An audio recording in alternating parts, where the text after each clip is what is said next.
Antarctica পৃথিবীর দক্ষিণ মেরুতে অবস্থিত এক বিস্ময়কর মহাদেশ, যা বরফে ঢাকা এবং চরম আবহাওয়ার জন্য পরিচিত। এখানে বছরের অধিকাংশ সময় তাপমাত্রা হিমাঙ্কের অনেক নিচে থাকে এবং জীববৈচিত্র্য তুলনামূলকভাবে সীমিত। অ্যান্টার্কটিকা বৈজ্ঞানিক গবেষণার জন্য অত্যন্ত গুরুত্বপূর্ণ, কারণ এখানকার পরিবেশ ও জলবায়ু পরিবর্তনের তথ্য মানব সভ্যতার জন্য মূল্যবান। এই মহাদেশে কোনো স্থায়ী মানব বসতি নেই, তবে বিভিন্ন দেশের গবেষকরা এখানে নিয়মিত কাজ করেন। অ্যান্টার্কটিকার অনন্য বৈশিষ্ট্য ও মানব সভ্যতার সঙ্গে এর সম্পর্ক আমাদের পৃথিবী সম্পর্কে নতুন দৃষ্টিভঙ্গি এনে দেয়। অ্যান্টার্কটিকা পৃথিবীর সবচেয়ে বড় বরফে আচ্ছাদিত মহাদেশ, যার প্রায় পুরোটা বরফের চাদরে ঢাকা। এই বরফের স্তর গড়ে 1.9 কিলোমিটার পুরু এবং কিছু স্থানে আরও গভীর। বরফের নিচে বিস্ময়কর ভূপ্রকৃতি লুকিয়ে আছে, উঁচু পর্বত, গভীর উপত্যকা এবং বিস্তৃত মালভূমি। বরফের ওজনের কারণে ভূখণ্ড অনেকটা চ্যাপ্টা হয়ে গেছে, ফলে মহাদেশের উচ্চতা ও আকৃতি বরফের স্তরের ওপর নির্ভরশীল। এই গোপন ভূপ্রকৃতি বিজ্ঞানীদের জন্য গবেষণার এক আকর্ষণীয় ক্ষেত্র। ভোস্টক হ্রদ অ্যান্টার্কটিকার বরফের গভীরে অবস্থিত একটি বিচ্ছিন্ন হ্রদ, যা হাজার হাজার বছর ধরে বাইরের পরিবেশ থেকে সম্পূর্ণ আলাদা। বিজ্ঞানীরা মনে করেন, এই ধরনের বরফের নিচের হ্রদে অনন্য পরিবেশগত শর্তে জীবনের অস্তিত্ব থাকতে পারে। গবেষণায় দেখা গেছে, এখানে বিশেষ ধরনের অণুজীব বা ব্যাকটেরিয়া টিকে থাকতে পারে, যারা সূর্যালোক ও বাইরের পুষ্টি ছাড়াই বেঁচে থাকে।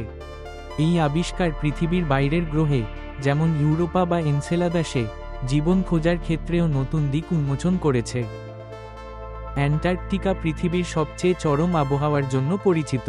এখানে শীতকালে তাপমাত্রা -80°C পর্যন্ত নেমে যেতে পারে, যা মানব বসবাসের জন্য অত্যন্ত প্রতিকূল। প্রবল বাতাস এবং প্রায় সারা বছর বরফে ঢাকা থাকার কারণে এই অঞ্চলটিকে বরফের মরুভূমি বলা হয়। এই চরম পরিবেশ প্রাণী ও উদ্ভিদের জন্য টিকে থাকা কঠিন করে তোলে, ফলে এখানে জীববৈচিত্র্য সীমিত। দিন রাতের স্বাভাবিক চক্রের পরিবর্তন মানুষের জীবনে উল্লেখযোগ্য প্রভাব ফেলে।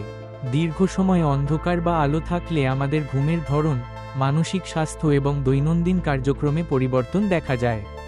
বিশেষ করে, দীর্ঘ অন্ধকার বিষণ্ণতা ও ক্লান্তি বাড়াতে পারে, আবার অতিরিক্ত আলো ঘুমের ব্যাঘাত ঘটাতে পারে।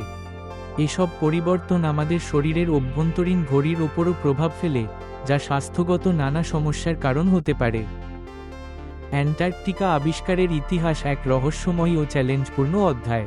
প্রথম অভিযাত্রীরা অজানা ও শীতল পরিবেশে নিজেদের জীবন বাজি রেখে নতুন ভূখণ্ডের সন্ধানে বের হয়েছিলেন। দক্ষিণ মেরু জয়ের প্রতিযোগিতা ছিল অত্যন্ত নাটকীয়, যেখানে রোয়াল্ড অ্যামুন্ডসেন ও রবার্ট স্কটের মধ্যে প্রতিদ্বন্দ্বিতা ইতিহাসে বিশেষভাবে স্মরণীয়। এই অভিযাত্রাগুলো শুধু বৈজ্ঞানিক কৌতূহলই নয়, মানবিক সাহস ও অধ্যবসায়েরও অনন্য উদাহরণ।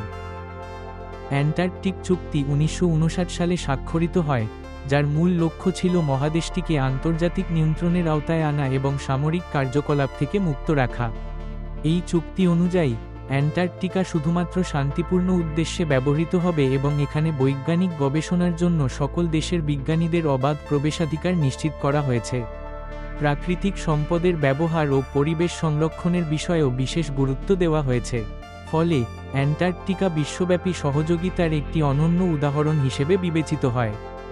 বিভিন্ন দেশের গবেষণা কেন্দ্রগুলি মূলত বৈজ্ঞানিক অনুসন্ধান ও আবিষ্কারের জন্য গড়ে তোলা হয়েছে।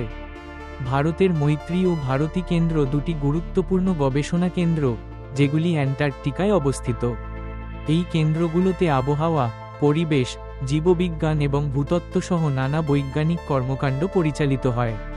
গবেষকরা এখানে কঠিন জলবায়ু পরিস্থিতিতেও গুরুত্বপূর্ণ তথ্য সংগ্রহ ও বিশ্লেষণ করেন, যা বৈশ্বিক জলবায়ু পরিবর্তন বোঝার জন্য অত্যন্ত মূল্যবান। এসব কেন্দ্রের মাধ্যমে আন্তর্জাতিক বৈজ্ঞানিক সহযোগিতাও বৃদ্ধি পাচ্ছে। অ্যান্টার্কটিকার পরিবেশ অত্যন্ত প্রতিকূল হলেও এখানে কিছু বিশেষ প্রাণী টিকে থাকতে সক্ষম হয়েছে। পেঙ্গুইন, সিল, তিমি ও বিভিন্ন সামুদ্রিক পাখি তাদের শরীরের গঠন ও আচরণে নানা অভিযোজন ঘটিয়েছে। ঘন পালক, চর্বির স্তর এবং দলবদ্ধ আচরণ তাদের শীতল পরিবেশে উষ্ণতা ধরে রাখতে সহায়তা করে। এছাড়া, খাদ্য সংগ্রহ ও প্রজননের জন্য এদের মধ্যে বিশেষ কৌশল দেখা যায়। এই অভিযোজনগুলোই অ্যান্টার্কটিকার বৈচিত্র্যময় জীবজগৎকে টিকে থাকতে সহায়তা করে।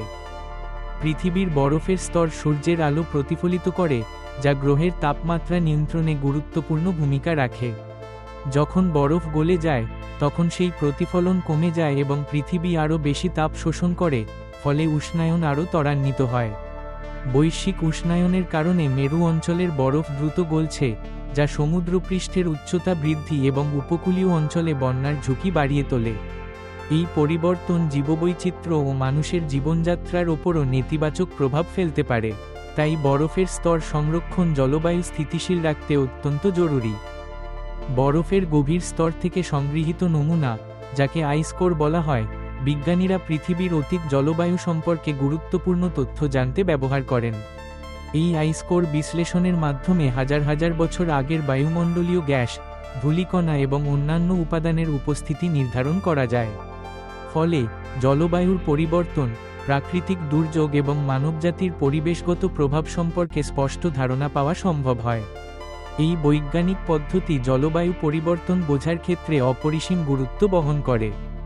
অ্যান্টার্কটিকার বরফের নিচে প্রচুর পরিমাণে খনিজ সম্পদ থাকার সম্ভাবনা রয়েছে, যার মধ্যে তেল, গ্যাস এবং মূল্যবান ধাতু অন্তর্ভুক্ত। তবে 1959 সালের অ্যান্টার্কটিক চুক্তি অনুযায়ী এই অঞ্চলে খনিজ অনুসন্ধান ও আহরণে কঠোর আন্তর্জাতিক নিষেধাজ্ঞা আরোপ করা হয়েছে। এই নিষেধাজ্ঞার মূল উদ্দেশ্য হল অ্যান্টার্কটিকার অনন্য পরিবেশ ও বাস্তুতন্ত্রকে রক্ষা করা এবং বৈজ্ঞানিক গবেষণার জন্য অঞ্চলটি সংরক্ষণ করা। পরিবেশ সংরক্ষণের গুরুত্ব বিবেচনায় এখানে খনিজ আহরণ না করার সিদ্ধান্ত বৈশ্বিক পরিবেশগত ভারসাম্য বজায় রাখতে সহায়ক হয়েছে। উপসংহারে বলা যায়, অ্যান্টার্কটিকার ভবিষ্যৎ আমাদের সম্মিলিত দায়িত্বের ওপর নির্ভর করে। এই মহাদেশের পরিবেশগত ভারসাম্য রক্ষা করা এবং প্রাকৃতিক সম্পদ সংরক্ষণ করা মানবজাতির জন্য অত্যন্ত গুরুত্বপূর্ণ।